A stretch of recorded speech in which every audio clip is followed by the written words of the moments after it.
बिस्मिल्लाहिर्रहमानिर्रहीम। आज तक के मुअज़्ज़ज़ नाज़रीन अस्सलाम वालेकुम। अब किस्त 141 मुलाहिज़ा फरमाएं। रूपमती की वापसी तकरीबन 15 मिनट बाद हुई। उसके साथ ओहदे सिंह भी था, जिसकी तोंद गुब्बारे की तरह फूल पुचक रही थी। उसके पीछे पीछे उसके खिदमतगार भी चले आ रहे थे। ओहदे सिंह ने गाड़ी के इंजन का मुआयना किया और इधर उधर देखने लगा। उसकी आंखों में भी तशवीश की लहर नुमायां हो गई थी। परेशान और रूपमती जी उसकी तरफ देखते हुए बोला, मेरा ख्याल है किसी ने शरारत से तार काट कर इधर उधर फेंक दिया होगा, मिल जाएगा। हमें देर हो रही है ओहदे सिंह। रूपमती के लहजे में नागवारी थी। अगर तार ना मिला तो क्या हम यहीं बैठे रहेंगे? नहीं रूपमती जी, ओहदे सिंह बोला, मैंने कहा ना आप परेशान ना हो। ओहदे सिंह अपने मेहमानों का ख्याल रखता है, उसके लिए कभी कोई बात मसला नहीं बनी। और वाकई ओहदे सिंह के पास हर मसले का हल मौजूद था। पहले तो वो तार तलाश करने की कोशिश की जाती रही। उसका ख्याल था कि किसी ने शरारतन तार निकाल कर इधर उधर फेंक दिया होगा, लेकिन मेरे ख्याल में ऐसा नहीं था। ये किसी की शरारत नहीं, साजिश थी। तार को ना मिलना था, ना मिला, लेकिन ओहदे सिंह ने मसला हल कर दिया। पार्किंग एरिया में और भी कई लैंड क्रूजर गाड़ियां खड़ी थी। सहराई और नाहवार इलाकों में तवील सफर करने के लिए ऐसी गाड़ियां ही मुनासिब रहती हैं। उनमें सफेद रंग की एक लैंड क्रूजर भी खड़ी थी, जो इसी मेकअप और मॉडल की थी। ओहदे सिंह ने बड़े इत्मीनान से उसका तार निकालकर रूपमती की गाड़ी में लगा दिया। आपका काम हो गया देवी जी, वो दोनों हाथ जोड़ते हुए बोला। आपकी गाड़ी का तार कहीं मिल जाएगा तो उसकी गाड़ी को लगा दिया जाएगा।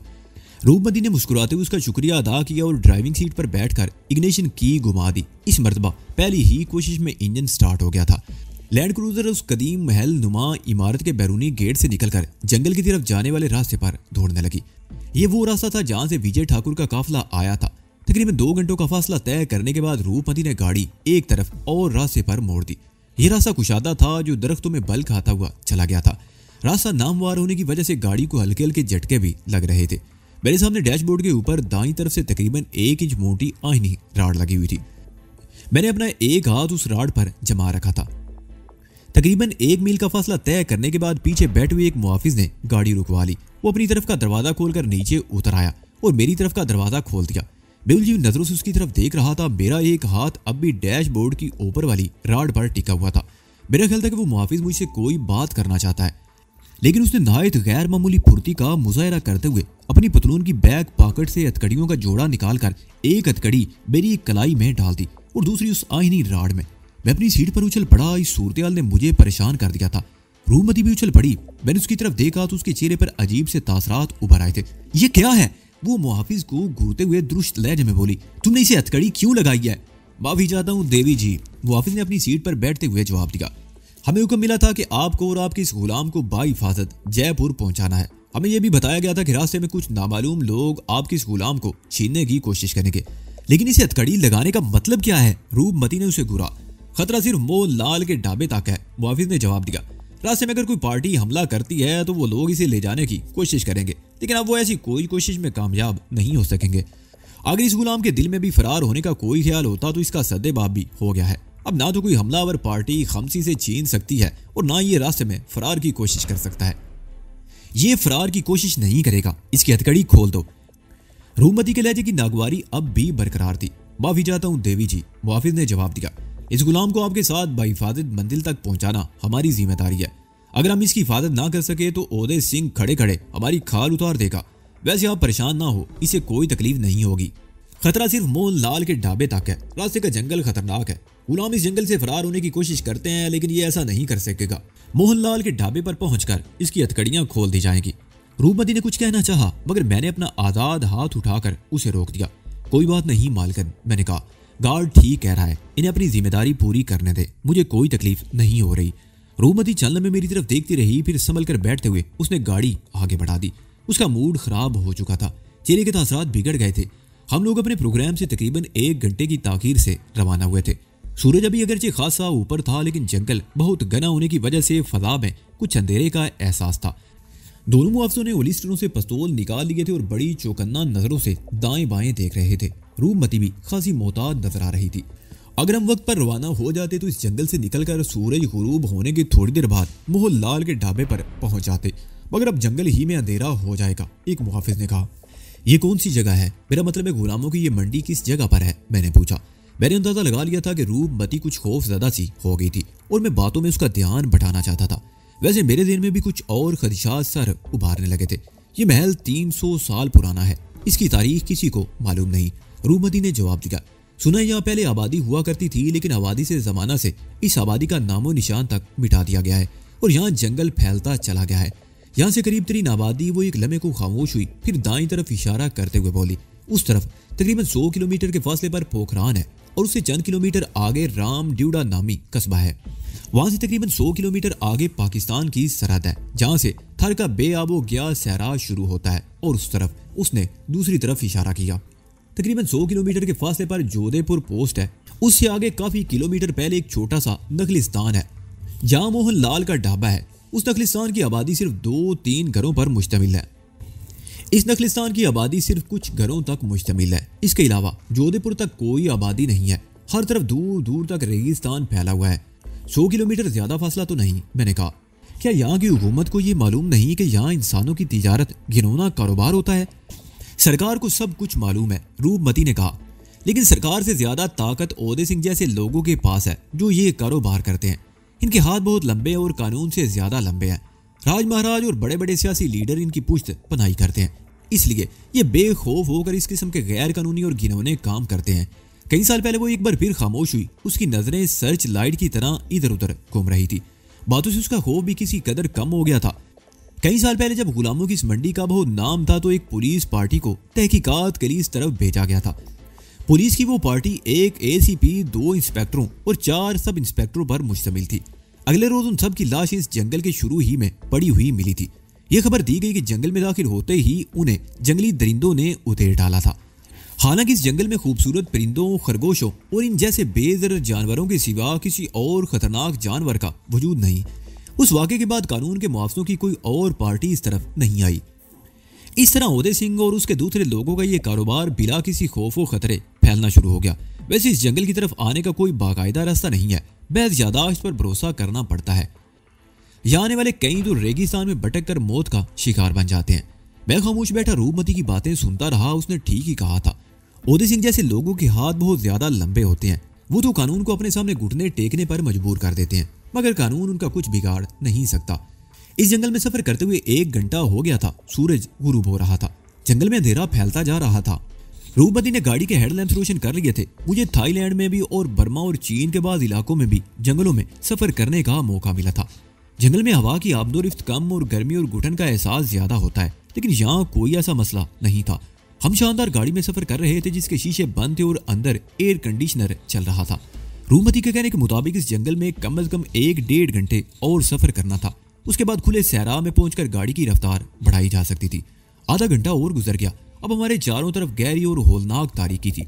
हेडलैम्प्स की रोशनी में सामने दरख्तों में रोशनी की एक सुरंग सी बनती जा रही थी और फिर अचानक हमारी आंखें चुंधे आ गई। यूं लगा जैसे अचानक हमारे सामने सूरज तुलू हो गया हो। वह अपनी सीट पर उछल पड़ा। रूपमती भी बदहवास हो गई। स्टीयरिंग उसके हाथ से छूट गया और लैंड क्रूजर अपने रास्ते से हटकर झाड़ियों में घुस गई। रूपमती ने गालमन गैर इरादी तौर पर ब्रेक पैडल दबा दिया था। लैंड क्रूजर रुक गई और एक झटके से उसका इंजन बंद हो गया।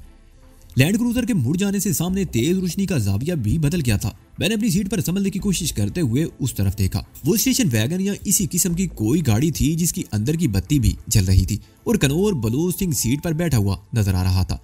वैगन के हेडलैम्प्स की रोशनी में आगे 2 आदमी खड़े हुए नजर आ रहे थे। दोनों के हाथों में पिस्तौल थे। रूपमती के पीछे बैठे हुए मुआवजों ने दरवाजा खोलकर नीचे छलांग लगा दी। पिस्तौल उसके हाथ में था। मेरा ख्याल था कि वो वैगन के सामने खड़े हुए आदमियों पर हमला करेगा या गोली चलाएगा। एक मुआफिज से इसी किस्म की तवक्को की जा सकती थी, लेकिन उसने ना तो किसी पर हमला किया और ना ही गोली चलाई, बल्कि खौफजदा अंदाज में चीखते हुए तारीक और घने दरख्तों की तरफ दौड़ लगा दी। उसी लम्हे सामने खड़े हुए एक आदमी के पिस्तौल ने शोला उगला। जंगल गोरी और भागने की कोशिश करने वाले मुआफिज की चीख से गूंज उठा। बड़ा ही बुज़दिल था वो। ड्राइविंग सीट पर बैठी हुई रूपमती भी चीख उठी। वैगन के सामने खड़ा हुआ दूसरा आदमी दौड़ता हुआ लैंड क्रूजर की तरफ बढ़ गया। उसने एक झटके से दरवाजा खोला और रूपमती को बाजू से पकड़कर नीचे खींच लिया। रूपमती खौफ से चीख उठी। दूसरा आदमी जिसने मुआफिज को गोली मारी थी दौड़ता हुआ मेरी साइड पर पहुंच गया। इसी दौरान में हमारा दूसरा मुआफिज भी अपनी तरफ का दरवाजा खोलकर नीचे उतर गया। पिस्तौल उसके हाथ में था मगर उसका रुख जमीन की तरफ था। मेरा ख्याल था कि पहला मुआफिज बुज़दिल था, भागने की कोशिश में मारा गया था।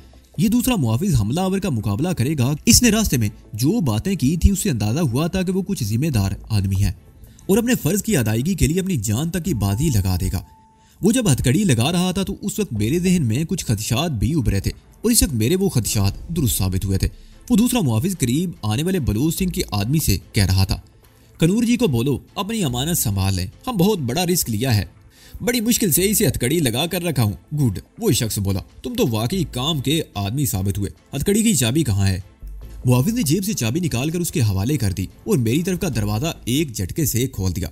ये बड़ा खतरनाक आदमी है, जरा होशियार रहना और हमारा इनाम। मुहाफिज बोला, इससे हमारी कोई दुश्मनी नहीं, ये तो गुलाम है, इसे खरीदा तो रूपमती ने था मगर सेवा हमारे कनूर जी करेंगे। कनूर जी वैगन में बैठे हैं, अपना इनाम ले लो। मुहाफिज तेज से कदम उठाता हुआ वैगन की उस खिड़की के सामने रुक गया जिसके अंदर कनूर बलोच सिंह बैठा हुआ था। उसने कुछ कहा भी था जिसके जवाब में बलोच सिंह का हाथ खिड़की से बाहर निकला और उसके हाथ में पिस्तौल देकर मैं उछल पड़ा। दूसरे ही लम्हे फजा एक बार फिर फायर की आवाज से गूंज उठी। मुहाफिज के मुंह से आवाज तक ना निकल सकी। गोली ने उसकी खोपड़ी के परखचे उड़ा दिए। वो जमीन पर गिर कर तड़पने लगा। दूसरी तरफ रूपमती की चीखें भी गूंज रही थी। वो अपने आप को उस आदमी से छुड़ाने की कोशिश कर रही थी। वो दोनों वैगन के हेडलैम्प्स की रोशनी में थे। उस शख्स ने एक हाथ से रूपमती के बाल पकड़ रखे थे और दूसरे हाथ से भी उसे गिरफ्त में लेने की कोशिश कर रहा था। इसी धींगा मुश्ती में रूपमती का ब्लाउज भी फट गया और उसके सीने का एक हिस्सा बराना हो गया, लेकिन उसे शायद बरनगी की परवाह नहीं थी। वो तो अपने आप को छुड़ाने की जिद्दोजहद कर रही थी। दूसरा आदमी मेरे सामने खड़ा था। उसके एक हाथ में पिस्तौल था और दूसरे हाथ में हथकड़ी की चाबी। हथकड़ी लगाए जाने के बाद से अब तक मैंने हथकड़ी की तरफ ध्यान ही नहीं दिया था, लेकिन मेरे ख्याल में अब इसका वक्त आ गया था कि मैं अपने आप को इस कैद से आजाद करा लूं। मैंने अपनी नजरें हथकड़ी के उस हिस्से पर मरकूज कर दी जो आहिनी राड में लगा हुआ था। दूसरे ही लम्हे क्लिक की हल्की सी आवाज उभरी और हथकड़ी खुल गई। वो शख्स मेरी हथकड़ी खोलने के लिए चाबी वाला हाथ आगे बढ़ा रहा था। हथकड़ी खुलते देखकर उसकी आंखें हैरत से फैल गई और इससे पहले कि वो हैरत की इस झटके से संभल सकता, मैंने सीट पर तेजी से घूमकर उसके सीने पर जोरदार लात रसीद कर दी। वो चीखता हुआ लड़खड़ा गया और पुश्त के बल झाड़ियों में जा गिरा। मैंने पिस्तौल भी उसके हाथ से छूटकर एक तरफ झाड़ियों में गिरते हुए देखा था। मैंने बड़ी फुर्ती से हथकड़ी को राड से निकाला और नीचे छलांग लगा दी। वो शख्स उठने की कोशिश कर रहा था मगर मैंने मौका दिए बगैर उसके सीने पर एक और किक जमा दी। वो चीखता हुआ एक बार फिर ढेर हो गया, लेकिन उसके साथ ही मेरा दूसरा पैर झाड़ियों में उलझ गया था और मैं भी लड़खड़ा गया। वो शख्स मुझसे पहले ही संभल चुका था। उसने उठकर मेरी खोपड़ी पर ठोकर दे मारी। मेरा दिमाग झुंझुना उठा। मैंने सर को जोरदार झटका दिया और कूनियों के सहारे उठने की कोशिश करने लगा। उस शख्स की दूसरी ठोकर मेरी पसलियों पर लगी। मैं बेइख्तियार करा उठा, लेकिन मैंने फौरन ही अपने आप को संभाल दिया और तेजी से उठकर खड़ा हो गया। हम लैंड क्रूजर के पहलू में थे। हेडलैम्प्स अगरचे रोशन थे मगर उनकी रोशनी सामने झाड़ियों और दरख्तों पर पड़ रही थी। वैगन की रोशनी का रुख भी हमारी तरफ नहीं था। इस तरफ जिस जगह हम एक दूसरे से निबर्द आजमाते वहां कम रोशनी थी, बल्कि रोशनी का शाइबा सा था। वो शख्स मजबूत डेल डोल का मालिक था और किसी चट्टान की तरह मेरे सामने खड़ा था और फिर अचानक ही उसने मुझ पर हमला कर दिया। वो गालबन मेरी गर्दन पर हाथ डालना चाहता था मगर मैं तेजी से झुकाई देकर एक तरफ हट गया। वो शख्स अपनी ही जोंक में आगे निकल गया, लेकिन फिर फौरन ही पलट पड़ा, लेकिन उसके साथ ही मैं भी अपनी जगह से उछला। मेरी फ्लाइंग किक उसके सीने के ऊपर वाले हिस्से पर लगी। वो बिलबिलाता हुआ ढेर हो गया। मैंने संभलकर उस पर दोबारा छलांग लगा दी। उस वक्त वो उठने की कोशिश कर रहा था मगर मैंने उसे दबोच लिया। मैं सीधा बाजू उसकी गर्दन पर लपेटकर गिरफ्त मजबूत करने के लिए उस हाथ की उंगलियां दूसरे हाथ की उंगलियों में फंसा ली। ये मेरा पसंदीदा दाव था। हरीफ का जिंदा बच निकलना किसी तरह भी मुमकिन नहीं था। वो शख्स दोनों हाथ मेरे बाजू पर जमा कर अपनी गर्दन से मेरी गिरफ्त छुड़ाने की कोशिश कर रहा था। उसने दोनों पैर भी मजबूती से जमीन पर जमा लिए थे ताकि ज्यादा से ज्यादा ताकत इस्तेमाल करे, लेकिन वो नहीं जानता था कि जिस मुसीबत में वो फंस चुका है उससे अब मौत ही उसे निजात दिला सकती है। मैंने बाजू को एक जोरदार झटका दिया। उसकी गर्दन किसी गैंडे की तरह मजबूत थी। इस एक झटके का कोई असर उस पर ना हुआ। मैंने एक और झटका दिया। इस मर्तबा उसके हल्क से गुटी गुटी सी चीख निकल गई और फिर मैं मुसलसल उसे झटके देता रहा। वो बुरी तरह मचल रहा था, टांगे चला रहा था। मैं भी उसके साथ साथ झाड़ियों में घूमता जा रहा था। चौथे झटके पर कड़क की आवाज उभरी। गर्दन की हड्डी टूट गई। मैंने एक और जोरदार झटका दिया और उसे छोड़कर एक झटके से उठ गया। वो झाड़ियों में इस तरह तड़पने लगा जैसे बकरे के गले पर छुरी फेर कर उसे छोड़ दिया जाए। रूपमती की चीखों की आवाज अब भी मेरी समा से टकरा रही थी। मैं लैंड क्रूजर की आड़ से निकलकर उस तरफ दौड़ा। खनौर बलोच सिंह और उसका आदमी रूपमती को घसीटते हुए गाड़ी की तरफ लिए जा रहे थे और रूपमती अपने आप को छुड़ाने के लिए बुरी तरह मचल रही थी। मैं चीखता उस तरफ दौड़ा। वो दोनों चौंक गए। बलोच सिंह का साथी रूपमती को छोड़कर मेरी तरफ लपका। हम दोनों एक दूसरे से टकरा कर गिरे और गुत्थम गुत्था हो गए। वो शख्स मेरे नीचे दब गया, लेकिन उसने मुझे अपने पैरों पर उठाकर पीछे उछाल दिया। उसी वक्त मैंने रूपमती की खौफनाक चीख भी सुनी थी जो बदतरी तवील करा में तब्दील होती हुई खामोशी में डूब गई। मैं उल्टी कलाबाजी खाता हुआ गिरा, लेकिन फौरन ही संभल गया। उसी लम्हे मुझे बलोच सिंह की चीखती हुई आवाज सुनाई दी, रुक जाओ वरना गोली मार दूंगा। और दूसरे ही लम्हे उसने अपनी बात पर अमल भी कर डाला। उसने ट्रैगर दबा दी और ठीक उसी वक्त उसके साथी ने मेरे ऊपर छलांग लगा दी। इस तरह वो मेरे सामने ढाल बन गया और गोली उसकी गर्दन में महफूज हो गई। मैंने उसे हाथों पर रोक लिया और जब मैंने उसे छोड़ा तो वो कटे हुए दरख्त की तरह ढेर हो गया। कनौर बलोच सिंह की आंखें खौफ और दहशत से फैल गई। उसने एक और फायर किया, मगर बदहवासी में चलाई हुई गोली मेरे सर के कई फुट ऊपर से गुजर गई। बलवंत सिंह खौफजदा हो गया और ये उस बेपनाह खौफ का नतीजा ही था कि उसने राय फरार इख्तियार करने के लिए एक तरफ दौड़ लगा दी। मैं भी चीते की तरह अपनी जगह से उछला और अपना एक पैर उसकी टांगों में फंसा दिया। वो चीखता हुआ मुंह के बल गिरा। पिस्तौल उसके हाथ से छूटकर दूर जा गिरा, मगर उस वक्त उसे पिस्तौल की नहीं अपनी जान की फिक्र थी। उसने उठकर एक बार फिर तारीक दरख्तों की तरफ दौड़ लगा दी। मैं उठकर कुछ देर तक उसके पीछे भागा, लेकिन फिर रुक गया। रात के वक्त इस तारीक जंगल में उसका पीछा करने का कोई फायदा नहीं था। मैं पलटकर रूपमती की तरफ लपका, जो वैगन के करीब बेहोश पड़ी थी। रूपमती का लिबास इस धींगा मुश्ती में तार तार हो चुका था। मैंने उसे मालकिन मालकिन कहकर 2-3 आवाजें दी, लेकिन कोई खातिर ख्वाह नतीजा बरामद ना हुआ। मैंने मालकिन और गुलाम के बीच आदाब को बालाए ताक रखकर उसके कंधों पर हाथ रखकर हिलाने लगा। रूपमती, रूपमती उठो, होश में आओ, आंखें खोलो। लेकिन रूपमती ने आंखें नहीं खोली और ना ही उसके जिस्म में कोई हरकत पैदा हुई। मैं परेशानी से इधर उधर देखने लगा। मेरे चारों तरफ सन्नाटा था।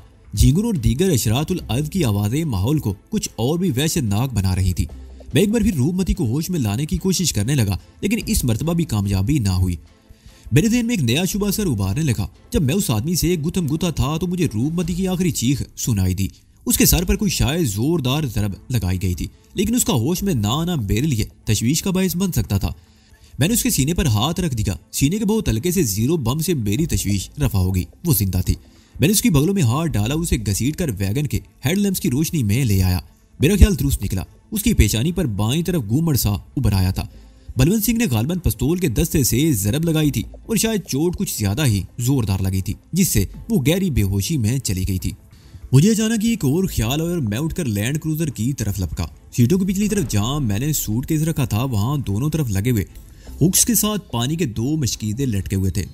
मैंने एक मशकीज़ा उठाया और दौड़ता हुआ दोबारा रूपमती के करीब पहुंच गया और मशकीज़े के मुंह पर बंधी हुई डोरी खोलकर रूपमती के मुंह पर पानी के छींटे देने लगा। इस मर्तबा मुझे मायूसी नहीं हुई।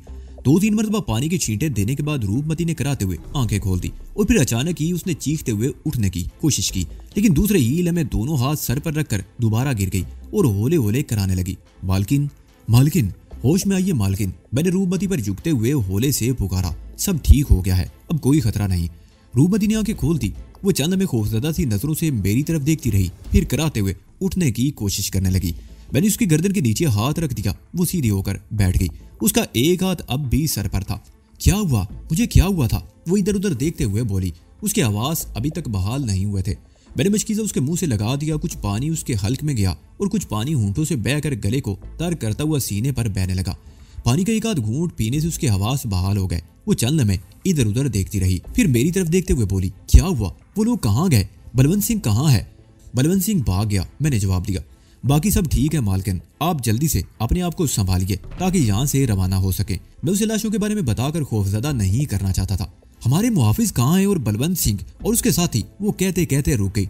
उसकी नजरें बाईं तरफ झाड़ियों में पड़ी हुई बलवंत सिंह के साथी की लाश पर गोया जम कर रह गई। उसकी आंखों में खौफ उभर आया। ये वो अकला कर रह गई। सूरत बड़ी खौफनाक है मालकिन, मैंने कहा। यहाँ 4 लाशें पड़ी हुई हैं और हमें ज्यादा देर यहाँ नहीं रुकना चाहिए। 4 लाशें? उसकी आंखें खौफ और दहशत से फैल गई। हाँ मालकिन, मैंने कहा। 2 लाशें हमारे मुआवजों की हैं और 2 कनौर बलवंत सिंह के आदमियों की। मैं एक लम्हे को खामोश हुआ, फिर उसे इस पूरे वाक़े की तफसील बताने लगा। वो खुद भी सब कुछ अपनी आंखों से देख चुकी थी, लेकिन इस वक्त वो खुद मुसीबत में फंसी हुई थी और शायद सूरत पर पूरी तरह तवज्जो नहीं दे सकी थी। लेकिन अब तफसील जानकर उसकी आंखें हैरत से फैलती चली गई। तुमने मेरी खातिर? अपनी मालकिन की जान बचाने के लिए मैंने उसकी बात काट दी। मालकिन नहीं, रूपमती, सिर्फ रूपमती, उसने मेरी तरफ देखते हुए कहा। बेहतर है देवी जी, मैंने कहा ना, सिर्फ रूपमती, उसने कहा। ठीक है रूपमती जी। मेरे ऊँटों पर खफीफ सी मुस्कुराहट आ गई। लेकिन अब हमें यहाँ से रवाना हो जाना चाहिए। बलवंत सिंह जंगल में रोपोश हो गया है। तवक्को तो नहीं, लेकिन ऐन मुमकिन है कि वो छुप कर हमला कर दे, इसलिए यहाँ बैठे रहना हमारे लिए खतरनाक साबित हो सकता है। बलवंत सिंह, रूपमती ने दांत कुचकुचाते हुए कहा। मैं तो वो अशर करूंगी उसका कि जिंदगी भर याद करेगा, और तुम उसने एक बार फिर मेरे चेहरे पर नजरें जमा दी। मैंने तो तुम्हें कीमत देकर खरीदा था, लेकिन तुमने मुझे बेकीमत खरीद लिया। तुम मेरे गुलाम नहीं, मैं तुम्हारी दासी हूँ। ये मकालमे बोलने का वक्त नहीं रूपमती जी, मैंने कहा। अच्छा मुझे उठाओ। रूपमती ने एक हाथ मेरी तरफ बढ़ा दिया। मैंने उसे सहारा देकर उठाया। उसके कपड़े फट चुके थे और जिस्म का बालाई हिस्सा बिल्कुल बरना हो रहा था। वैगन के हेडलैम्प्स की रोशनी में उसका बदन कुंदन की तरह चमक रहा था। मैं गर्दन घुमाकर दूसरी तरफ देखने लगा। मेरी नजरें बलवंत सिंह के साथी की लाश के करीब पड़े हुए पिस्तौल पर जम गई। मैंने गैर इरादी तौर पर आगे बढ़कर पिस्तौल उठा लिया और वैगन के सामने आ गया। मैंने 2 फायर किए और वैगन के अगले दोनों टायरों के चीथड़े उठ गए। जंगल की पुरसुकून फजा धमाकों से गूंज उठी। रूपमती ने मुझे फायर करते हुए नहीं देखा था। खौफजदा अंदाज में चीख उठी और दौड़कर मुझसे लिपट गई। अब बलवंत सिंह ना तो हमारा पीछा कर सकेगा और ना ही आसानी से मंडी तक वापस जा सकेगा। मैंने उसकी तरफ देखते हुए कहा, अब हमें मजीद यहाँ देर नहीं करनी चाहिए। पहले आप गाड़ी में बैठकर कपड़े बदल लें, उसके बाद हम यहाँ से रवाना हो जाएंगे। रूपमती लैंड क्रूजर में घुस गई और आखिरी सीट पर बैठकर पीछे रखा हुआ सूटकेस खोलने लगी। मैंने जमीन पर पड़ा हुआ पानी का मशकीदा उठाकर अपनी सीट के आगे फुट मैट पर डाल दिया और गाड़ी के बाहर ही खड़े होकर इधर उधर देखने लगा। फिर बलवंत सिंह की वैगन की तरफ बढ़ गया। दरवाजा खुला हुआ था। मैं अंदर की तरफ झुककर डैशबोर्ड पर लगे हुए बटनों को दबाता चला गया और बिलाखिर अपने मकसद में कामयाब हो गया। हेडलैम्प्स बुझ गए। मैं दोबारा लैंड क्रूजर के करीब आकर खड़ा हो गया। मेरी दाईं कलाई में अब भी हथकड़ी पड़ी हुई थी, जिसका दूसरा कड़ा नीचे लटका हुआ था और मेरी उंगलियां उस कड़े से खेल रही थी। 10 मिनट बाद मैंने गैर इरादी तौर पर पीछे मुड़कर देखा। रूपमती कपड़े बदल चुकी थी। जब वो गाड़ी से उतरी तो उतारे हुए कपड़े उसके हाथ में थे, जो दींगा मुश्ती के दौरान में फट चुके थे। उसने वो कपड़े झाड़ियों में उछाल दिए और एक हाथ से पेशानी सहलाने लगी। वो गाड़ी के हेडलैम्प्स की रोशनी में आई तो उसकी पेशानी पर गुमड़ खासा बड़ा हो चुका था और जाहिर उसे तकलीफ भी हो रही थी, इसलिए वो बार बार पेशानी सहला रही थी। वो मरहम कहाँ है जो तुमने, मेरा मतलब है आपने जो मेरे बाजू पर लगाया था, मैंने पूछा। वो मुस्कुरा उठी, चेहरा खिल सा गया। तुम कहना अच्छा लगा, वो बोली। अब तुम मुझे तुम ही कहोगे। और वो मरहम, मुझे उसका ख्याल ही नहीं रहा था। सूटकेस में रखा है, मैं अभी निकाल कर लाती हूँ। वो एक मरतबा फिर गाड़ी में घुस गई। इस बार सूटकेस खोलने और मरहम तलाश करने में 2 मिनट से ज्यादा नहीं लगे थे। मैंने डिबिया उसके हाथ से ले ली और ढकना खोलकर सीधे हाथ की उंगली से मरहम निकाला और उसकी पेशानी पर लगाने लगा। अरे ये क्या? उसके लहजे में हैरत थी। मुझे इसका ख्याल ही नहीं रहा था। राड से ये कड़ा कैसे खुला? गार्ड को गोली मारने के बाद बलवंत सिंह के आदमी ने यह कड़ा खोल दिया था। इससे आगे मैंने उसे कुछ करने का मौका नहीं दिया। उसे लात मारकर दूर गिरा दिया और गाड़ी से उतरकर उसे दबोच दिया। मेरा ख्याल उसके हाथ से चाबी यहीं गिरी होगी, मैंने जवाब दिया और उसकी पेशानी के गुमड़ पर मरहम लगाने लगा। अजीब इत्तफाक था। आज सुबह वो मेरे बाजू पर यह मरहम लगा रही थी और अब मैं उसकी मसीहाई कर रहा था। रूपमती ने मेरे हाथ पर हाथ रख दिया। उसकी नजरें मेरे चेहरे पर मरकूज थी। उसकी आंखों में अजीब सी चमक उभर आई थी। मैंने ऐसी से अपना हाथ पीछे हटा लिया। गाड़ी को जरा पीछे हटाओ। हथकड़ी की चाबी यहीं कहीं गिरी होगी, हेडलैम्प्स की रोशनी में नजर आ जाएगी, मैंने उसे 2 कदम पीछे हटते हुए कहा। रूपमती मेरी तरफ देखते हुए लैंड क्रूजर की ड्राइविंग सीट पर बैठ गई और इंजन स्टार्ट करके गाड़ी रिवर्स गियर में पीछे लेती चली गई। मैंने हाथ के इशारे से उसे गाड़ी रोक लेने को कहा और झुककर नीचे देखने लगा। ये वही जगह थी जहां वो आदमी मेरी लात खाकर गिरा था। इस जगह छोटी छोटी झाड़ियां थी और मेरे ख्याल में इन झाड़ियों में एक छोटी सी चाबी का मिलना मुश्किल ही था। लेकिन ये मेरी खुशकिस्मती थी कि तेज रोशनी में चमकती हुई वो चाबी नजर आ गई। मैंने चाबी उठाई और गाड़ी की पैसेंजर सीट पर बैठते हुए चाबी रूपमती की तरफ बढ़ा दी। दिल तो चाहता है कि दूसरी कड़ी अपनी कलाई में पहनकर इस चाबी को दूर फेंक दूं और इस तरह ना तो तुम गाड़ी ड्राइव कर सकोगी और ना मैं आराम से बैठ सकूंगा। इसलिए बेहतर है कि इस ख्याल को जहन से निकाल दो और मेरी हथकड़ी खोल दो, मैंने उसकी बात काटते हुए कहा।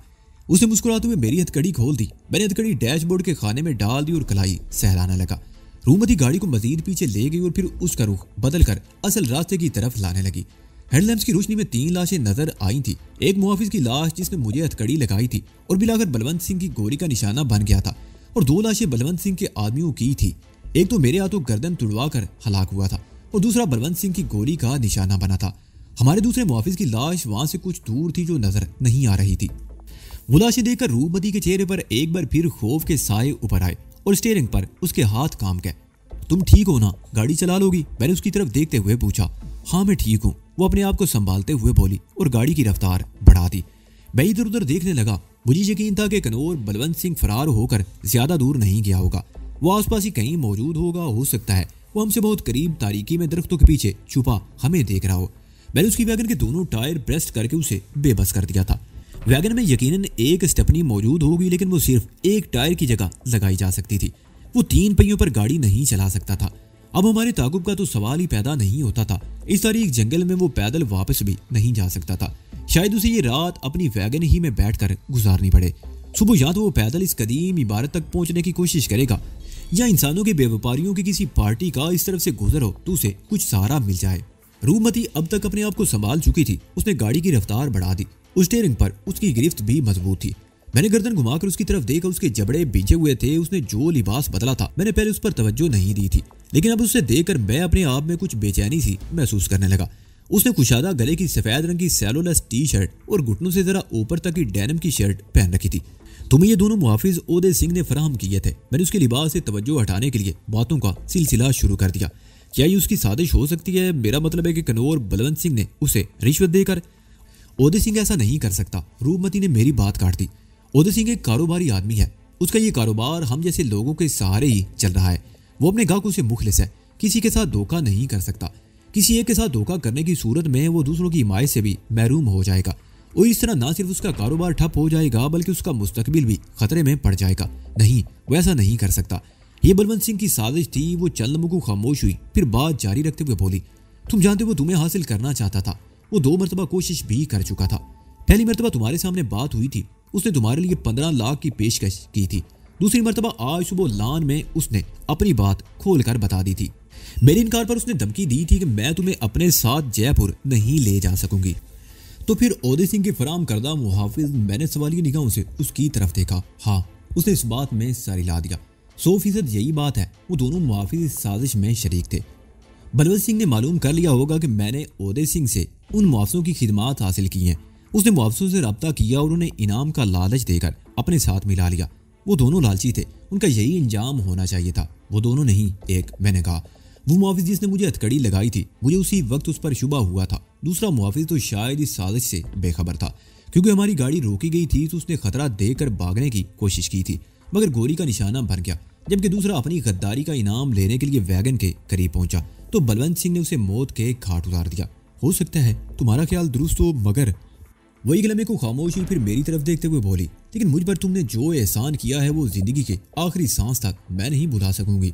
मैंने कोई एहसान नहीं किया। मैंने जवाब दिया, मैं तुम्हारा दरखरीद गुलाम हूँ और एक वफादार गुलाम का हक है कि अपने आका की इताअत करे और वक्त पड़ने पर उसके लिए अपनी जान भी दे दे। ये तुम कह रहे हो ना? रूपमती के ऊँटों पर मुस्कुराहट और गहरी होगी। कोई दूसरा ऐसा नहीं सोचता। यहाँ के अरीफ पार्टियां एक दूसरे से कनीज़ें और गुलाम छीनते ले जाते हैं और कनीज़ें और गुलाम उसकी वफादारी का दम भरते हैं जो ताकत के बल बोते पर उन्हें छीन लेता है। उन्हें इस बात की परवाह नहीं होती कि उन्हें खरीदने वाला कौन है। उन्हें अपनी आफियत अजीज होती है और वो ताकत के गुलाम है। ठीक कहती हो, मैंने गहरा सांस लेते हुए जवाब दिया, लेकिन मेरे साथ गुलामों जैसा सलूक नहीं किया गया था। मेरे गले में गुलामी का तोक नहीं डाला गया था। मुझे जंजीरों में नहीं बांधा गया था। मेरे पैरों में बेड़ियां नहीं डाली गई थी। तुमने मुझ पर एतमाद किया और मैं तुम्हारे एतमाद को ठेस नहीं पहुंचाना चाहता। तुम्हें धोखा नहीं देना चाहता था। इसलिए इस बुरे वक्त में तुम्हारी मदद करना अपना फर्ज समझा और मुझे खुशी है कि मैं सुरखरू हुआ और तुम्हें भी उन दरिंदों से बचा लिया। बलवंत सिंह वाकई दरिंदा है। मैं उसे अच्छी तरह जानती हूँ। उसने शायद महसूस कर लिया था कि तुम्हें अपने साथ ले जाने में कामयाब नहीं हो सकेगा, इसलिए वो मुझे ही वैगन में डालकर वहां से भाग जाना चाहता था, मगर तुमने उसकी कोशिश नाकाम बना दी। अगर वो मुझे अपने साथ ले जाने में कामयाब हो जाता तो बात करते करते उसे जुरजुरी सी आ गई।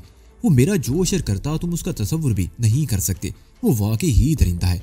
अब भी वो चैन से तो नहीं बैठेगा। कुछ रोज तो अपने जख्म चाटता रहेगा और फिर मेरे खिलाफ कोई कार्रवाई करेगा। क्या वो जोधपुर जाकर तुम्हारे खिलाफ पुलिस को इस वाकये की रिपोर्ट करेगा? मैंने सवालिया निगाहों से उसे देखा। वैसा नहीं करेगा, रूपमती बोली। पुलिस से पहले ओदे सिंह को इस वाकये की खबर हो जाएगी। वो बहुत चालाक आदमी है। लाशें गायब करके इस वाकये के सारे निशानात मिटा देगा। ये जंगल ओदे सिंह की अमलदारी में समझा जाता है। कानून की दस्तक से बहुत दूर पुलिस इस तरफ आने की हमाकत नहीं करेगी। और फिर बलवंत सिंह खुद इस वारदात में मुलव्वस है।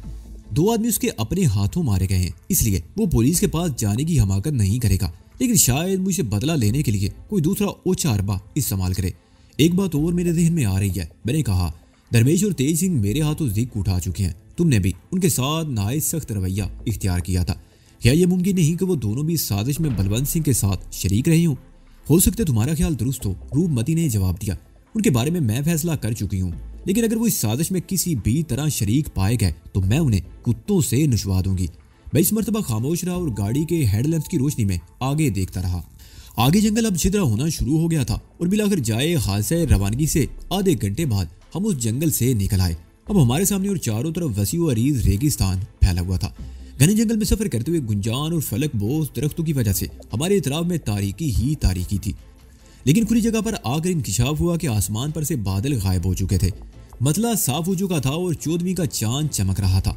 आज पूनम की रात है, रूपमती ने बाहर देखते हुए कहा। हमारे धर्म में पूनम की रात को एक खास अहमियत हासिल है। मेरा ख्याल था कि हम जोधपुर के होटल अजीत बून के रंगारंग प्रोग्राम में शरीक हो सकेंगे। हम वक्त पर जोधपुर पहुंच तो जाएंगे, मगर मैं बिगड़ी हुई सूरत लेकर किसी तकरीब में नहीं पहुंचना चाहती। बात करते हुए उसका एक हाथ बेइख्तियार पेशानी के घूंघट पर पहुंच गया। मैं दिल ही दिल में मुस्कुराए बगैर ना रह सका। इस हालत में भी वो रंगीन महफिलों के बारे में सोच रही थी।